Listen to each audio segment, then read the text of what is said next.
Hello all. Today we are going to see about activity diagram. Activity diagram. Of our aim here is to draw a UML activity diagram for the given application petrol bunk management system. Yeah, my project here is petrol bunk management system. So first let's see what is an activity diagram. As given in this objective, activity diagrams are used to document workflows in a system. The main scenario here is the workflows in a system. Like when you are going to a ATM to withdraw money from the machine, first what you are doing, first you are entering, then you are inserting your card, then you are choosing the in some ATMs nowadays it's asking enter a number between 10 or 10 to 25, 10 to 99. Few ATMs just directly ask your PIN number. So if you give this PIN number, it direct you to the functionalities. Um, here we will say that as action states such as cash withdrawal, mini balance, balance, pin number change, pin number generation. Like there are many functions after you enter your pin number. For example, now you are giving cash withdrawal, then you are directed to the cash amount typing page. Then you are giving a specific amount, 5,000. You are giving again. You are it's directing you to the cash I mean the print the receipt page. If you want you can print the receipt, that is your choice. It's like addition algorithm. So you are giving yes or no. After completing it ask you whether it is a saving account or current account. So you are giving saving, then you are getting the money in. We are having many workflows between a person going to an ATM and inserting a card, then he's getting money. In between, we are having a lot of workflows, a lot of functionalities we need to perform. This can be easily sorted out by an activity diagram. In an activity diagram, whatever software you're developing or whatever project you are making, you can easily see the workflows in a well manner, clear and conscious manner.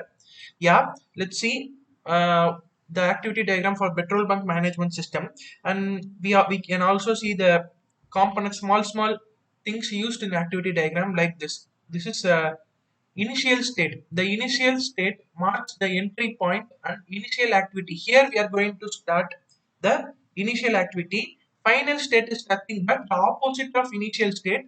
In final state, we are ending the workflow. The workflow is being ended. So it is called final state. Depicted using this. The initial is depicted using a bold circle, and the final state is depicted using a bold circle bounded by a normal circle. So this we can see in the activity diagram. This is synchronization bar. It is used to join two action state. Activities often can be done in parallel. To split processing, fork, or to resume processing when multiple activities have been completed, join. Synchronization bars are used. Yeah, these are modeled as solid rectangle with multiple transition going in or out. For example, if you're going to a supermarket and after you're purchasing many things, in a bill counter they are asking your ID, customer ID number. Then additionally, if they ask your phone number, it is optional because if you give your phone number, many offers, discounts, whatever, anything information will be sent to your phone number from the regarding supermarket respectively. So now when we come to let's see what is the actual use of this synchronization bar in this activity diagram. Also, swim lane is nothing but vertical column used to differentiate whatever action states you're going to use. Action states are nothing but these are action states. For example, as I told before, cash withdrawal, we are having two action states. The first one here is customer, second one here is the machine. In between customer and machine, there are many functions. So the functions can be depicted using this transition, like entering the PIN number, authentication to the machine. So these are the description of an activity diagram. Now let's see the activity diagram which I done in star UML. First I created a activity diagram in this model. Then I made four vertical lanes, that is the four swim lanes vertical position. Then I am starting. This is my final state as we saw before. My four action state here are customer, system bug, price, payment. It is optional. You can put any action state regarding to your software or project you are developing.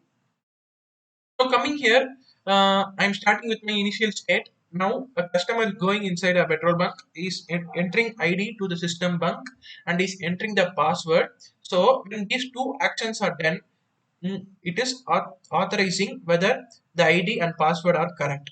Then this is called the synchronization bar. As I told before, it is optional one. So I'm giving phone number. Also, while entering these three functions, also you can go to next one after authentication. Also, entering these two actions, also you can go to type of fuel selecting. You can go. This is only called synchronization bar. Actually, joining parallel manner. In a parallel manner, you are going to join this. So that is called a synchronization bar. Now coming to system bunk. After your authentication is over, you are selecting the user is selecting the type of fuel and whether the fuel can be anything petrol, oil, kerosene. So after he's entering the quantity, 1 liter, 2 liter, it can be anything, or you can give according to a price for 100 rupees, for 50 rupees, anything. Then he's choosing the dealer.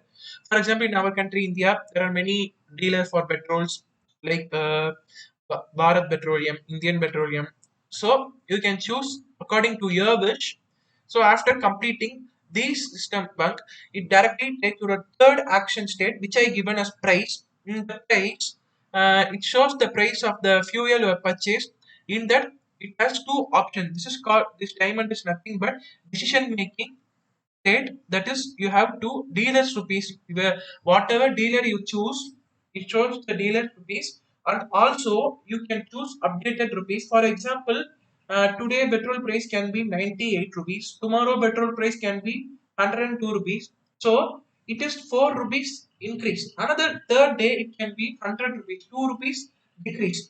So in this situation it shows the updated price also. It will be very useful for the user to know the current info about increase of the fuel rate day to day. So after completing his price, he's going to payment section. Payment section, he's swiping his card. Here also it's asking two decisions, whether savings or current. You can give anything. So that here now, uh, here now your thing is over. That is, we are giving a final state so that your workflow is completely over. So this is the activity diagram. You can giving an action state here is your wish. Here in my program, my software project, I give four diagrams, but you can give as much your wish. That is according to your wish.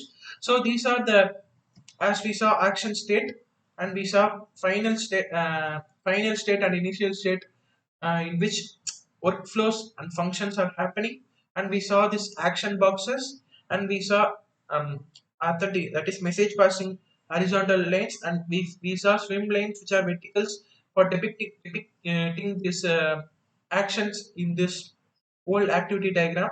So this is our activity diagram for petrol bunk management system. So this is our scenario of the application. As I whatever I mentioned about activity state, I have given here. I have given the action status, and I given about the vertical swim lines. Then I gave about the workflows like the customer entering his ID to customer entering his password. Then whatever the functionalities is able to access. Then how he is going to pay his price. What type of price is shown to him? Updated price, dealer's price, everything. Then the payment. Then final state. So scenario of the application is mentioned here. So this is the activity diagram for the application. So finally, the activity diagram for the given application, PBMS, that is petrol bunk management system, is done and verified.